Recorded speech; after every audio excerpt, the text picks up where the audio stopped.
Bienvenue, chers amis, chers auditeurs. Que feriez-vous si vous connaîtriez la date de la fin du monde? Chers auditeurs, il nous reste encore 4042 jours. Et pour les heures exactes, je ne connais pas les heures. Néanmoins, je vais continuer à lire ce qui nous intéresse dans le récit. Il s'appelle le récit de l'Apocalypse.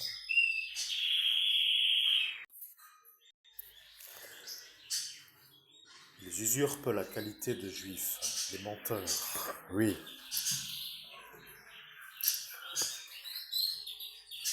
Je les forcerai à venir se prosterner devant tes pieds, à reconnaître que je t'ai aimé, puisque tu as gardé ma consigne de constance.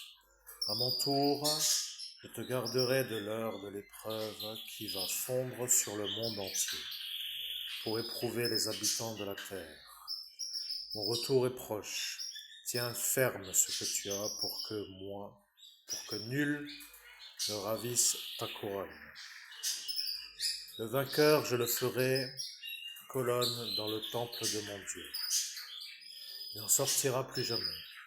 Et je graverai sur lui le nom de mon Dieu et le nom de la cité de mon Dieu, la nouvelle Jérusalem qui descend du ciel, de chez mon Dieu, et le nom nouveau que je porte. Celui qui a des oreilles, qu'il entende ce que l'Esprit dit aux églises.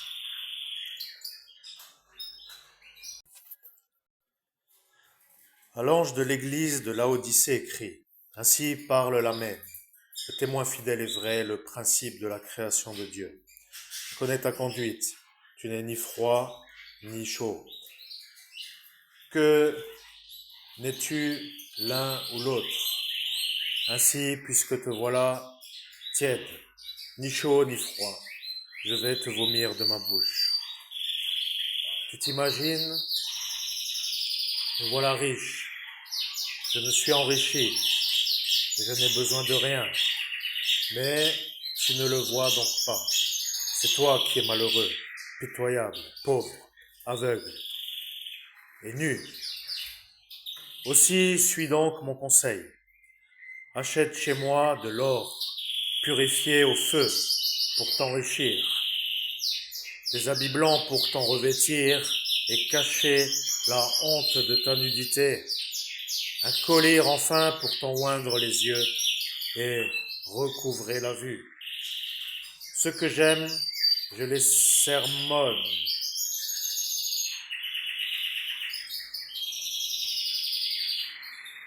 Je les semonce et les corrige. Allons, un peu d'ardeur et repens-toi. Voici, je me tiens à la porte et je frappe. Si quelqu'un entend ma voix et ouvre la porte, j'entrerai chez lui pour souper. Moi près de lui et lui près de moi. Le vainqueur, je lui donnerai de siéger avec moi sur mon trône, comme moi-même après ma victoire. J'ai siégé avec mon Père sur son trône. Celui qui a des oreilles, qu'il entende ce que l'Esprit dit aux églises. J'eus ensuite une vision. Voici une porte était ouverte au ciel, et la voix que j'avais naguère entendu me parler, comme une trompette me dit, « Monte ici, que je te montre ce qui doit arriver par la suite. » À l'instant, je tombais en extase. Voici un trône était dressé dans le ciel, et siégeant sur le trône, quelqu'un. Celui qui siège est comme une vision de jaspe et de cornaline. Un arc-en-ciel autour du trône est comme une vision d'émeraude. 24 sièges entourant le trône. Sur